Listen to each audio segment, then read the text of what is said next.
ಹೇಳ್ಬಿಟ್ಟು. ಓಕೆ, ಈ grid lines ಬೇಡ ನನಗೆ. ನೋಡಿ ಪ್ರೋಗ್ರಾಮ್ ನಂಬರ್ ಬಂತು ಫಸ್ಟು. ಇವಾಗ N1 sequence number, G28 reference. Spindle ಆಗುತ್ತೆ.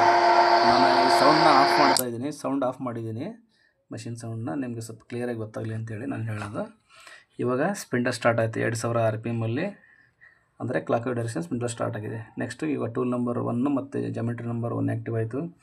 ಇವಾಗ G0X52 ಡಯಾಮೀಟ್ರಿಗೆ Z10ಗೆ ನಮಗೆ ಟೂಲ್ ಬಂದು ನಿಂತ್ಕೊಳ್ತದೆ. ಕೂಲೆಂಟ್ ಆನ್ ಆಗಿದೆ. ಓಕೆನಾ, ನೋಡ್ಕೊಳ್ಳಿ ಕರೆಕ್ಟಾಗಿ. ನೆಕ್ಸ್ಟು G01 Z0 F0.2 ಅಂತಂದರೆ ಲೀನಿಯರ್ ಮೋಷನ್ನಲ್ಲಿ ಪಾಯಿಂಟ್ ಟು ಫೀಡ್ ರೇಟಲ್ಲಿ Z0 ಆಗುತ್ತೆ.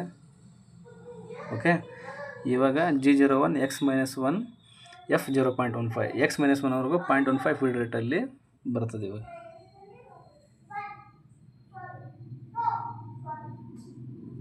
ಓಕೆ, ಇವಾಗ X-1ವರೆಗೂ ನಮ್ಮ ಟೂಲ್ ರೀಚ್ ಆಯ್ತು. ಇವಾಗ X-1 ಆಗಿದೆ. ಈಗ G0X48 Z2 ತೊಗೊತೀನಿ. ಅದು ರ್ಯಾಪಿಡಲ್ಲಿ ಹೋಯ್ತು ಇವಾಗ ಇಲ್ಲಿಗೆ, ಯಾಕೆಂದರೆ ಅಲ್ಲಿ ಕಟ್ ಎತ್ತದೇನಿಲ್ವ, ರ್ಯಾಪಿಡಲ್ಲಿ ಮೂವ್ ಮಾಡಿದ್ವಿ. ನೆಕ್ಸ್ಟ್ ಇಲ್ಲಿಂದ Z-50ವರೆಗೂ ನಮಗೆ ಕಟ್ ಎತ್ಕೊಂಡು ಹೋಗುತ್ತೆ.